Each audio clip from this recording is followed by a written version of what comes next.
The Neo QLEDs from Samsung are shipping, and I have my Samsung QN90A Neo QLED in hand, unboxed, tested, and I'm going to give you the good, the bad, and the ugly, and I'll let you know if you should buy it.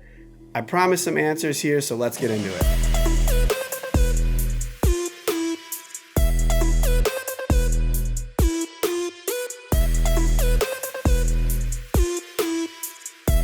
So a very exciting year of TV starts.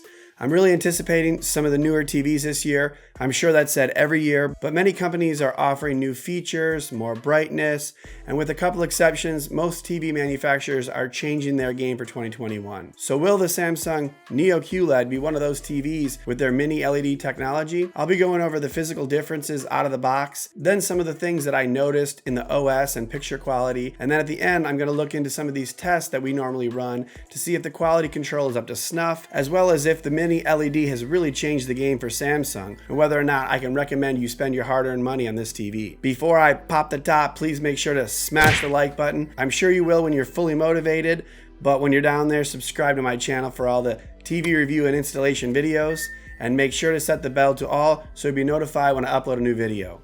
Follow me on Instagram, Facebook, and Twitter to get the news on giveaways and important updates. So I got this QN90A a few days earlier than I expected, and because of that, I figured I would stop what I was doing and pop the box open. This was not Samsung's first rodeo, so the TV was very well packaged as I had expected. Of course, it has a big spot in the middle where it's not really protected, so like with a really good punch or kick to the solar plexus, it would be lights out for this TV, but it's really unlikely to get blasted there. And there are some of the other TV brands that have a secondary cardboard in the middle there, but the TV is pretty deep in and it's unlikely to get damaged unless it was mishandled. The TV is definitely thinner than its predecessor. If you hadn't heard, the 2021 models QN85A and higher are mini LED this year, so the backlights are much shorter and it gives you a very thin profile. I can see it being an advantage for wall mounting this TV. On the stand, it looks almost exactly the same, but a little thinner, and it makes the TV much more pliable. I didn't think the Q80T or the Q90T last year were extremely fat or anything. While it's thinner, it doesn't look like an OLED thin on top. And yes, I know the OLED TVs have nearly 2-inch thickness at the bottom, but there are reasons why OLED can be so thin and why LEDs can't as part of their technology. All the HDMIs are stacked like last year, but now there's no information on the back. It's sort of just like injected plastic, so you kind of have to get a light to see what's going on. I think this is just another sign that Samsung continues to find ways to make it easier on their bottom line instead of for their consumer. But they do have the screen covered with a plastic layer to protect in case it gets scratched before or after you open the packaging. And they have done this on some TVs last year, but they should have it on every TV in my humble opinion. One thing that I think is an easy win for Samsung in 2021 is the new remote. If you have followed me before, I've always been a fan of the Samsung remote and the apps on this TV. So that Bluetooth remote over the past 4 or 5 years has been one of my favorites. And this year it gets even better. Now as an installer, I can tell you that remotes can take a beating. Drops, batteries get wet and corroded. I've seen an Apple TV remote shattered by a simple drop to a hard floor. I'm not sure why they made an entertainment device remote made out of glass, but that's for a different day. But the Samsung remotes have been built for ease of use and longevity. And I have a perfectly functioning KS8000 remote from 2016, and it's now an outside TV. And I think I've changed the batteries maybe once, and it still works like the day I got it. However, the changing batteries is a thing of the past for Samsung remotes because it has a new internal lithium-ion battery that can be charged by USB-C and the sun, or just normal light. And that's pretty cool. Now you have a 50-50 chance that your remote will be charging on the couch day in and day out. But that brings us back to the longevity part. While it's a sleek design and I prefer the USB over the AA's, I'm a little concerned that if this gets dropped, it might get damaged. It's a bit thin, but time will tell. And I think the plastic coating over the solar charger, for the most part, it should be safe. And I'm not gonna pull a Tech Racks and drop it off a building anytime soon. So it looks pretty good on the outside. More or less it's the same build, but of course it's thinner, it's got a better remote. So why don't we use that to turn the TV on, as the good will continue. Right off the bat, I had a 10-minute update. And once that was over, I got to the home screen. Now the home screen did look a little dark out of the box. That can be for many reasons, of course, not a big deal. But there isn't a ton of different from the OS perspective. I know both LG is getting the new WebOS and Sony is getting the new Google TV versus Android. So I was hoping to see a little bit of a new look. but for the most part, it was a very familiar Tizen OS. There are some additions though, and the one that I wanted to play with first, as it used to be my absolute favorite thing about TVs back in the day, is picture-in-picture. Do you remember that? I'm not sure why they ever went away with that. Can we go back and keep the picture-in-picture and just not do the whole 3D thing? That'd be cool. But anyways, with this picture-in-picture, you can get a lot going on with this TV. You can split it up into a few different sources, or you can even add your phone into the mix and screen share in both portrait and landscape modes. And then you can even change it into the true picture-in-picture mode as well. This is pretty much the coolest thing that I've seen in the last year being trapped at home, and I'm pretty sure that I'm carbon dating myself for those of you who have never even heard of picture-in-picture. But Pip and the remote are two of my favorite things on this TV. But what can you watch on this TV? Well, as I said, I've been a big fan of the apps and the OS for a while, but for the most part, I'm pretty happy with all the major brand OS. Samsung does have their Samsung Plus channels, but like last year, when the Samsung Plus launches, it's not popping in like 4K HDR. So at a customer's home, I'm trying to get the TV on something of quality before they start complaining. But it still has some great content that is free. And I'll say it again, but I noticed the Samsung Plus was also a little darker than I remembered. So let's get into the picture quality of the Samsung QN90A. The best way to understand the PQ and abilities of the TV is to see some standard content, some HDR, and some gaming. And I wanted to start with gaming because there's a cool upgrade in that respect. Before this year, you didn't get a ton of info on resolution, frames per second, VRR, and how your TV was running.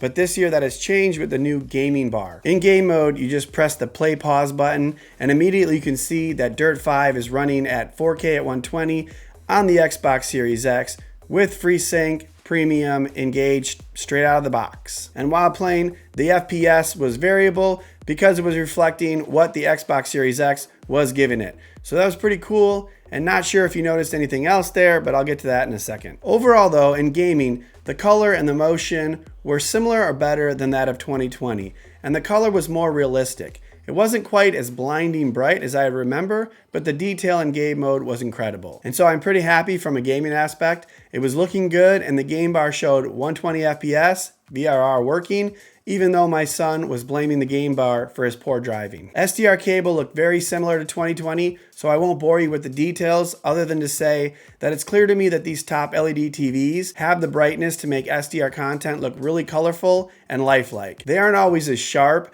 as an OLED TV, but the added boost of light gives a better look from 6 to 10 feet away when you're watching cable. Not always cut and dry, so see my video on that. But for the most part, I am an OLED fan, but QLEDs do look pretty good for cable TV. So HDR content. Now this is where I'm having a bit of trouble. So I had mentioned that the TV doesn't look quite as bright as I had expected.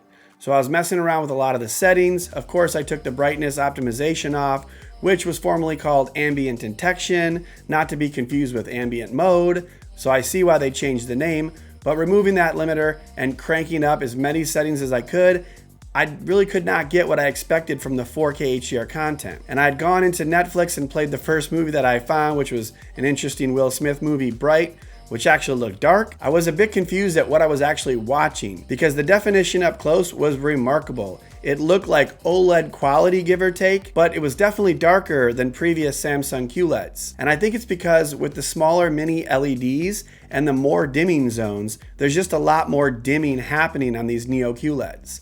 And it's not a general reduction in brightness because it boasts 2000 nits on this TV and I've seen it get super bright, but it's just not popping with color like former flagship QLEDs in your typical mixed brightness HDR scene. And last year I had to reduce the shadow detail to get it to look more like an OLED, and this year I had to crank up the shadow detail to see basically anything in the darker scenes at full brightness because of this new approach. So I'm not sure if this is going to be preferred to have more of a balanced QLED, but in some scenes I felt flashbacks of OLED Black Crush coming out of this Neo QLED. But the quality of the picture was really good, and it didn't look washed out. It was very similar to OLED in the dark scenes, just a little bit less traditional Samsung Bright QLED look to the HDR. So besides the definite change in how Samsung is pushing light in these TVs, there are a couple other issues that people have asked me about: blooming and dirty screen effect. And this will lead us to the answer of whether you should buy this TV or not. And really, this is just the bad and the ugly.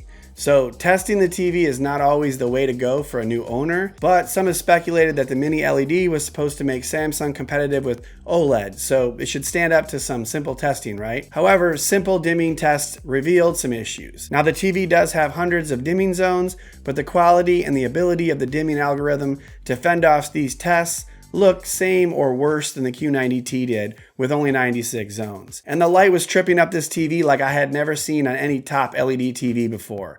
I started to wonder if I had a bad panel. But one of the least attractive parts of watching a movie or playing a game in a dark room is when logos and menus come up and you get a glow that covers a noticeable portion of the screen. And this was definitely here. And it was even worse off angle. I think I'm seeing the downside of mini LED as I saw the same thing with the TCL R635 of last year. And that is that when you have those lights so close to that screen, the off-angle viewing exposes blooming rather quickly. I mean, is this acceptable for viewing from an angle? I will admit that Samsung is better than the TCL mini LED from an angle. Just overall blooming is better, but Samsung's anti-reflective coating, which I failed to mention earlier, helps from viewing at an angle, and it really knocks down the reflections of light better than any other brand in the TV world, as you can see here. This light is being dominated by the Samsung coating, and with the brightness added in, it's just no contest. But what to do with this blooming? So then comes the ugly. And I'm going to start off by saying that dirty screen effect or screen uniformity can be different from TV to TV, even my TV to your TV, and not everybody notices it the same. But the screen has its share of DSC, and I'm not happy about this. And I had a Samsung Q90T that I returned because I was hoping that 2021 would be better for blooming, but the DSC on my specific Q90T was pretty noticeable. But I'm not kidding when I say that the DSC on this QN90A was noticeable immediately when I turned on the TV. I did forget about it for a while when I was messing around with the different content, but when there is a bright screen with movement, especially sports and gaming, it's awful. And it's not just in a couple spots like my Q90T, this is all over the screen. Now there's no significant vignetting in the corners, but this is unacceptable when there are alternative products. So where does this leave us? I mean, many had hoped that mini LED would be the reason that you could ditch the fear of burn-in on OLED for good. My mind is not in a good place. And I'll tell you the truth, the Samsung QN90A is likely going to be returned. And I may try to exchange it for another panel and just see if that dirty screen was a bad draw from the lottery. But I had some high hopes for the Neo QLEDs from Samsung in 2021. I had hoped it would be a legit competition for the Sony and LG OLEDs that are about to hit the streets. And I'll link all those videos as soon as I can. But these Samsung TVs are not cheap. This 55-inch QN90A was $1,800 US plus tax. I can get a 65-inch LG C10 or Sony A8H for around that price. A 65-inch OLED or a 55-inch dirty mini LED TV with similar blooming issues of the past just to get a slightly thinner TV? I would be lying if I thought that was an easy sell on my part. I guess Neo really just means the new version of QLED, not much more. Now Samsung QLEDs and other LEDs have some great uses. I highly recommend that you find a good QLED in a really bright room, especially if you can't control the light. Maybe your windows face south and fighting that moving reflection all day is not your idea of fun. Then these TVs have a clear advantage. But with the loss of detail in the shadows because of the mini LED and dimming control, and the blooming still being part of the reality of LED TVs, and possibly getting a dirty screen, it's just going to be another year of Samsung TVs holding on until micro LED and QD-LED become reality. Let me know if you think that I'm right or wrong in the comments, and what TV is going to actually be the game changer in 2021. I hope this has helped in some way. Maybe I've just saved you a bunch of money. Smash the like button, subscribe, ring the bell, watch an install video so you can be the installer.